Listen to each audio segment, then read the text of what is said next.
Hi, so today I'll be presenting my presentation on the DRC conflict between 1994 and 2003. So the research question I'll be answering is, to what extent is this conflict about natural resources? So this is the country profile. So the DRC is a developing democratic country with a GDP per capita of only $887. According to Forbes, it's actually the country with the most natural resources in the world, but its economy has greatly suffered over the past couple of decades because of ongoing conflict. This is another example of the natural resources curse. Its main resources are refined copper, cobalt, copper ore, and tin. To understand what this conflict is, we have to track back its steps to its past and to fully grasp what happened.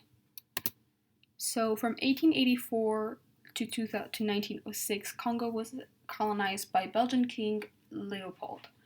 So he was a horrible king. This man has been compared to Hitler for his atrocious crimes against Congolese people. He ruled the Belgian Congo as his private fiefdom until 1906, when he was forced to turn it into the Belgian government. So then in 1960, the Belgian abruptly left Congo, but the country was unfit to rule its country because there were few college graduates and limited specialists in governmental subjects, because those educational paths weren't offered to Congolese people during the colonial rule. It became difficult for the country to establish a government, an economy, a military, etc. This impacted the country's future greatly for the worst. Later on, Joseph Mobutu staged a coup to be the first ruler of the newly independent state called Zaire. He established an economy based on the copper boom, but the country later fell into massive debt because he was known for cronyism.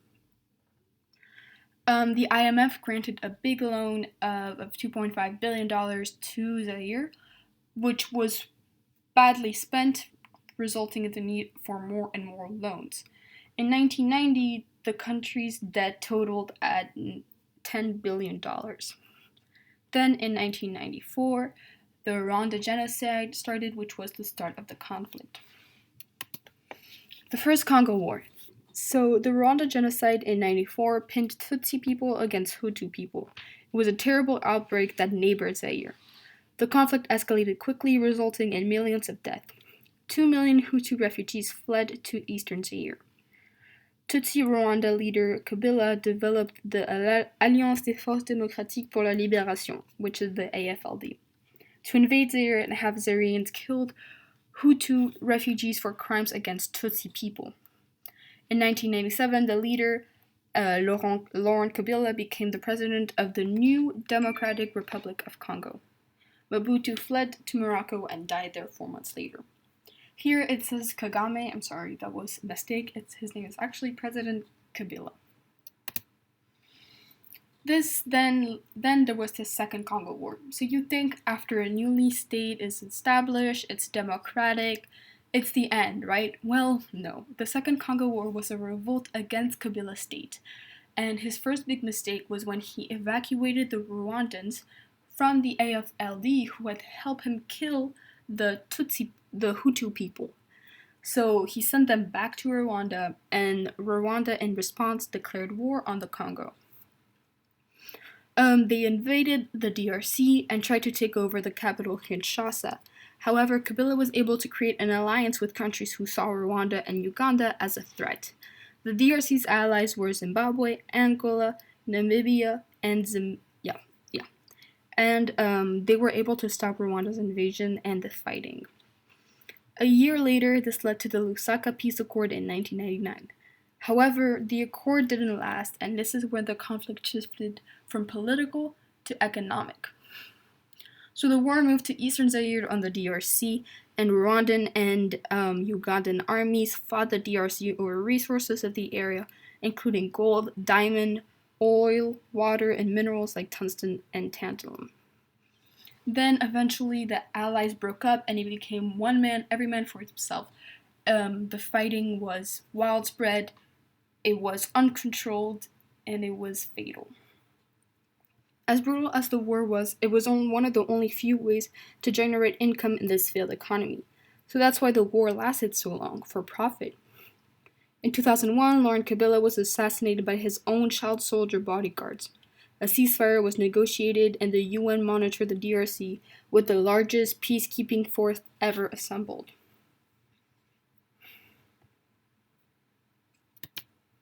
Causes and effects. It's difficult to assess if a factor is a cause or a contributing factor, but here we have three categories. And under economic, the country's state of deep debt before the crisis was a cause of conflict. It also prolonged the conflict because it became a source of income in a failing economy. As you can see in the graph here, during the war around 2000, the growth increased and it passed out of the negatives into positive, and that was around the war was ongoing, almost near its end, and then there's been unrest in the country ever since. So, the presidents of Congo thus far have poorly ruled by careless spending, but Congo's troubles don't only come from the wars fought, but from pre-war economic state. Yes, the country's unfortunate state only deteriorated during the wars. Nonetheless, the DRC was in no stable shape beforehand regardless. Another point is after the failed DRC when the fighting was over resources in eastern DRCs.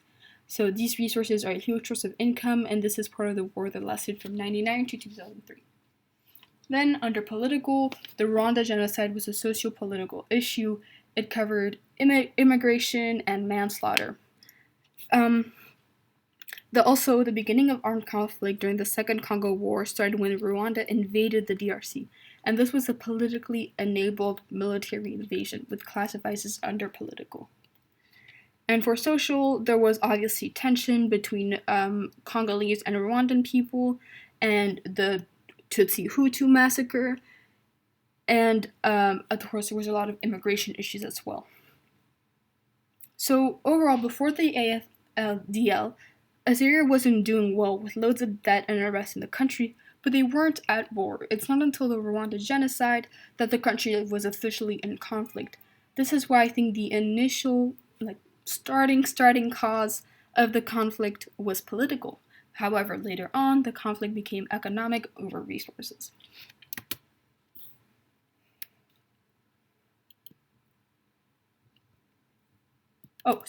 So effects.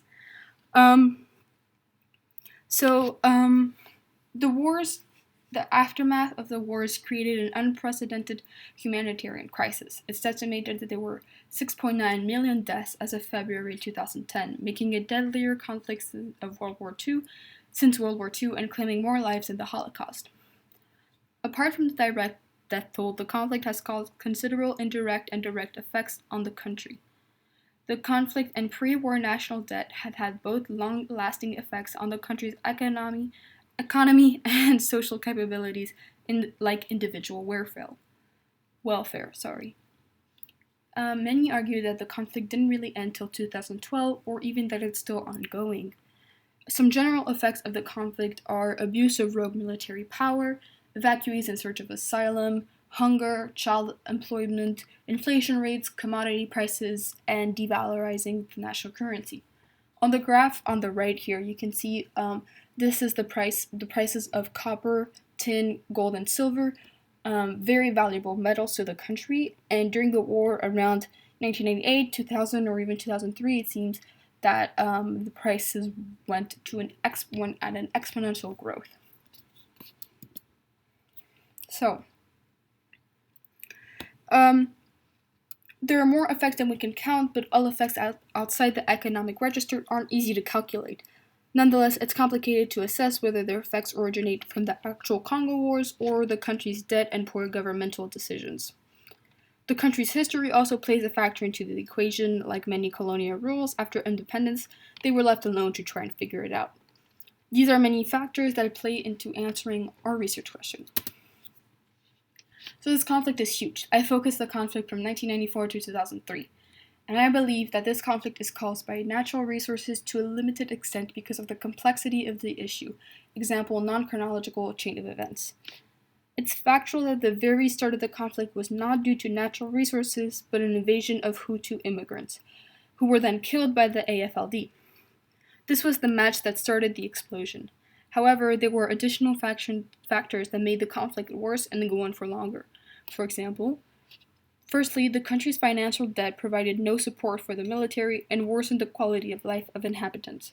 The country's already failing economy was also dependent on exporting mineral natural resources. This makes the economy fragile. This failing economy can also be linked back to the Belgian colonists that left them in ruins. For governmental factors, Kabila proved to be irresponsible head of state as he prolonged the fighting for a source of income. Kabila also didn't have control over his army. The army became independent and acted imprudently. This displaced and killed millions of Congolese people. Involving allies and breaking the ceasefire in the Second War also made the conflict larger. Apart from preceding factors, natural resources did play a role in the conflict. The fighting switched from political to economic after the peace treaty was disregarded and fighting continued. The battleground just happened to be soil-rich resources. This gave a newfound reason to the fighting. But yes, it's contestable that natural resources were to a large extent why the conflict worsened, but I don't believe that the conflict was actually about natural resources. I think it was a worsening factor, but not a leading factor.